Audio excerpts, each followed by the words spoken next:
Chaque village a sa légende. Mais celle-ci n'attend qu'une erreur pour frapper. Ce soir, un homme croisera une sirène, et le monde entier regrettera qu'il ait survécu. Qu'est-ce que vous faites? Lâchez-moi! Tais-toi, t'es rien. Je peux pas respirer! Tu respireras là-bas. C'est quoi cet endroit? Amenez-le devant moi. Demain, la suite sera annoncée. Pour l'instant, qu'il reste sous notre garde.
Ah, regarde le poisson! La mort doucement. Et doucement, voilà.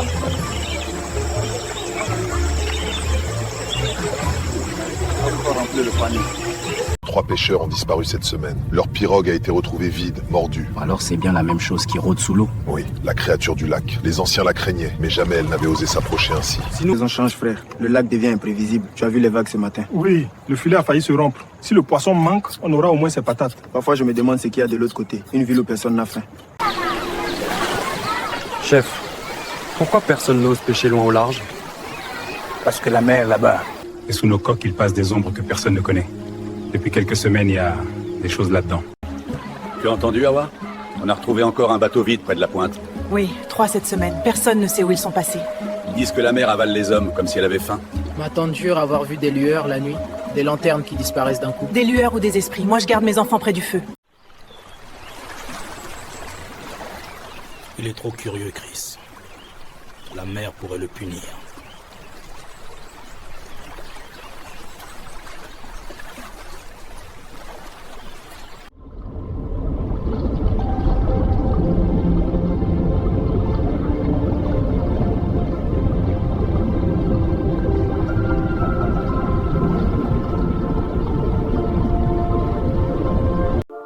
Les courants apportent des nouvelles inquiétantes. Encore des filets, encore du poison qui descend de la surface. Que faisons-nous des humains? Ils avancent chaque saison. J'ai vu un banc de dauphins piégés près de la crête d'Ambre hier.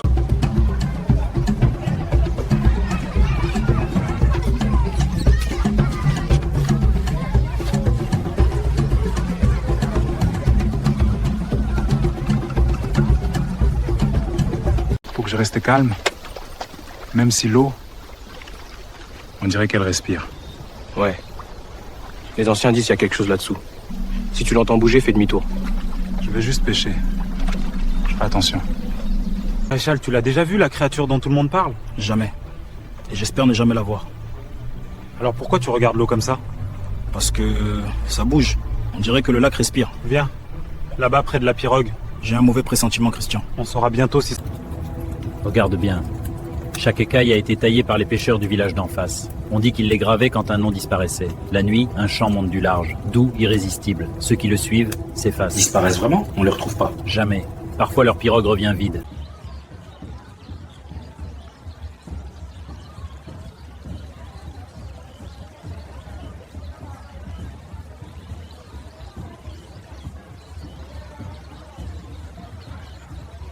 Une famille à nourrir, maréchal. Les histoires qu'on raconte sur la baie, j'y crois pas. Ce que je crois, c'est qu'il y a du poisson là dehors. Alors j'y vais. Ces eaux ont pris des hommes plus forts que toi. Et je ramènerai quelque chose pour les miens. Légende ou pas. Il va pas si loin. Les vents changent vite aujourd'hui. Je connais ces eaux du Mapili. Là-bas, les poissons sont plus gros. Gros ou pas, tu ne maîtrises pas le ciel. Une bourrasque et ta pirogue se retourne. Écoute-les, Christian. La brise se renforce déjà. Ton canot est léger. Si je reviens avant midi, il n'y aura aucun problème. On peut pêcher ici tous ensemble. On a déjà levé du tilapia ce matin. T'inquiétez pas. Je reviendrai sain et sauf. On t'attendra, frère. Bonne pêche. Fais attention avec ce vent, d'accord? Reviens vite. À tout à l'heure! Bonne chance. Chris avait été averti encore et encore de ne pas s'aventurer très loin dans le lac. Chaque semaine, des pêcheurs disparaissaient sans explication. Leur pirogue revenait seule ou jamais. Mais lui sentait un appel irrésistible. Son instinct lui murmurait d'aller plus loin que tous les autres. Qu'est-ce que c'était? Un pirogue bouge seul? Je comprends pas. Calme-toi, Chris. Rien à l'horizon. Sous l'eau peut-être. Je sais pas quoi faire.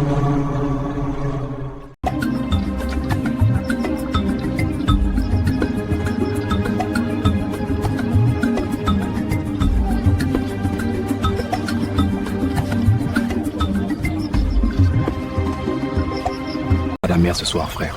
Elle n'est pas seulement agitée. Elle cache une chose qu'on ne devrait jamais voir. Une créature qui chante sous l'écume, qui attire les hommes et les enfants. Elle a déjà pris 2 pêcheurs. Quel genre de choses? Personne ne sait. Mais les traces sont là, sur le sable. On entend ses appels quand le vent retombe.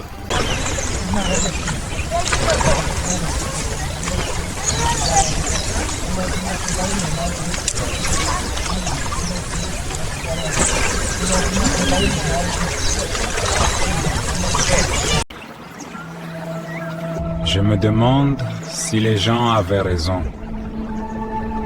Peut-être qu'ils avaient raison, oui. Et ça m'inquiète un peu. Maréchal, le lac n'est plus tranquille. Dans la nuit, il y a des vagues comme au bord de la mer. L'eau a mordu nos champs. Mon oncle a disparu hier, on dit que les ancêtres sont fâchés. Même les filets qu'on a laissés sur la berge se sont envolés, emportés. Et des tambours sous l'eau, on les entendait hier soir. Je comprends. Je vais aller voir, parler aux autres, on verra d'où ça vient. Alors c'est...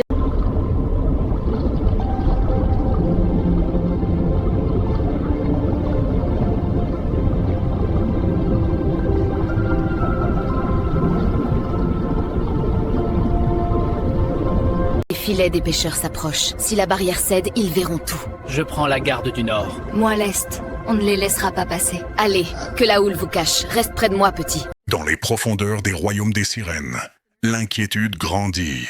Partout, dans chaque recoin du royaume, les conseils d'alerte se multiplient. Les pêcheurs de la surface deviennent de plus en plus nombreux. Leurs filets affaiblissent les barrières magiques. Leurs bateaux détruisent les œufs sacrés cachés sous les rochers. Et les sirènes le savent. Si elles ne se préparent pas, si elles ne s'unissent pas, leur empire millénaire pourrait s'effondrer. Car ce qui se joue ici n'est pas une simple guerre, c'est la survie même du royaume des profondeurs.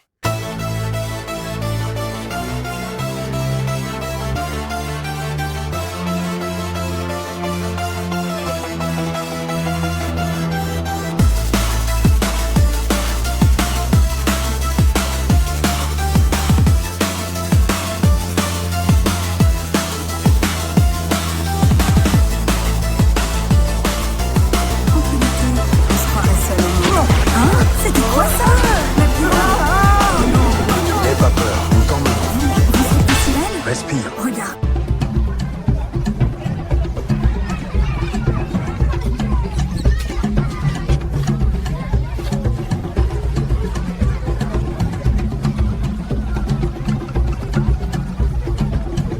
Moi, je vous dis, Christian, il voit pas le danger. Allez jusque là-bas, après l'île, c'est trop loin. Il dit que c'est là qu'il y a le gros poisson, mais le vent se lève vite sur le Kivu et s'il reste coincé. On lui a déjà parlé. Il croit que son petit moteur suffit.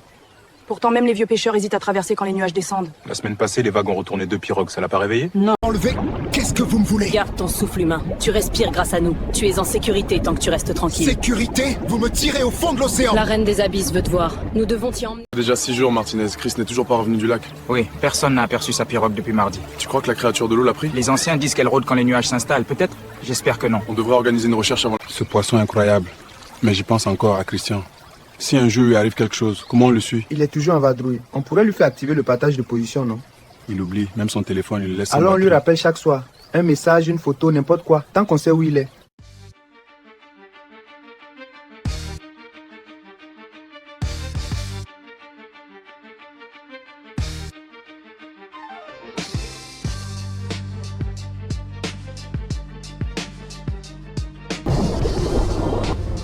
Ils sont là dehors. Pourquoi ils ne bougent pas? Et elles les tiennent. Les requins, ils tournent mais ils m'approchent pas. Comme si c'est elle qui les retient, une sirène.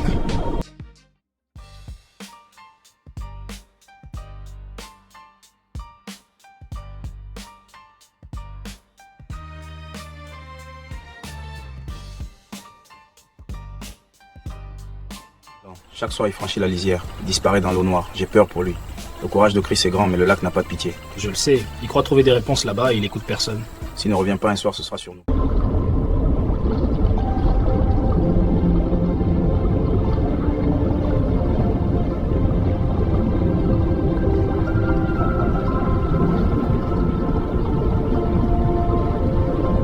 Dans ce royaume, la mer doit rester à l'abri.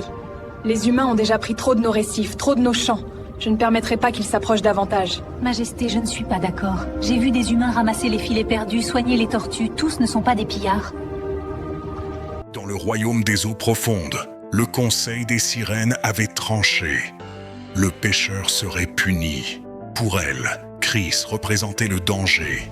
Celui qui affaiblissait les barrières, détruisait les œufs sacrés, menaçait leur monde.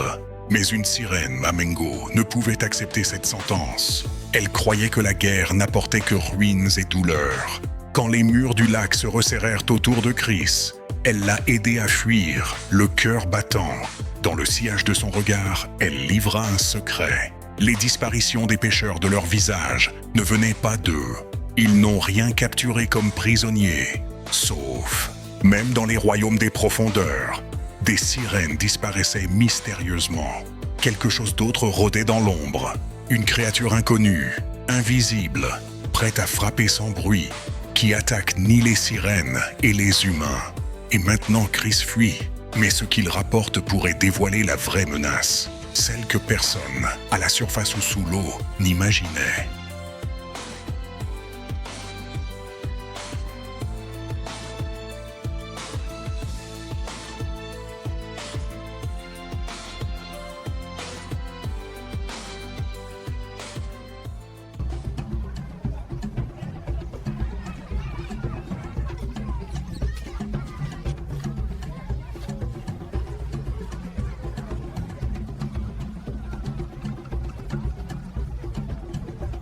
Vous croyez que les sirènes sont des contes? Moi, je les ai vues. Pas au large, pas dans un rêve, sous l'eau, dans leur royaume. Elles m'ont retenu 3 lunes. Leurs yeux brillaient verts comme les lagunes. 3 lunes, 6 personnes se sont évanouies près du lac. On a retrouvé que leur pirogue vide. Et si on laisse faire, le lac nous prendra nos enfants aussi. Chris parlait de sirènes, mais ce qu'il a vu avait des crocs, des yeux rouges. C'était pas des sirènes. Les anciens disent que l'esprit de l'eau s'est changé en bête, plus féroce que les contes. Alors on prépare les jeunes. Filet, lent.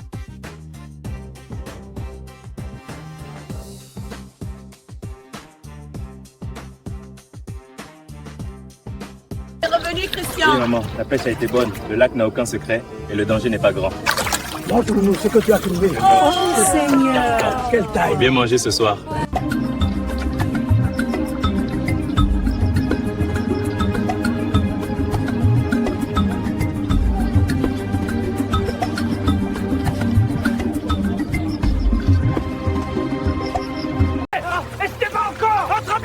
Cette créature a déchiré mes filets! Ne la touchez pas! Arrêtez! Lâchez le filet! Écarte-toi, Maazi, c'est une Vous ne sorcière! savez pas ce qu'elle est. Elle ne vous veut pas de mal. Elle a brisé notre barque, regarde! Je vous en supplie, laissez-moi lui parler. Baissez vos mains. Ça va, je suis là. Je ne les laisserai pas te faire du mal. Faites-moi confiance.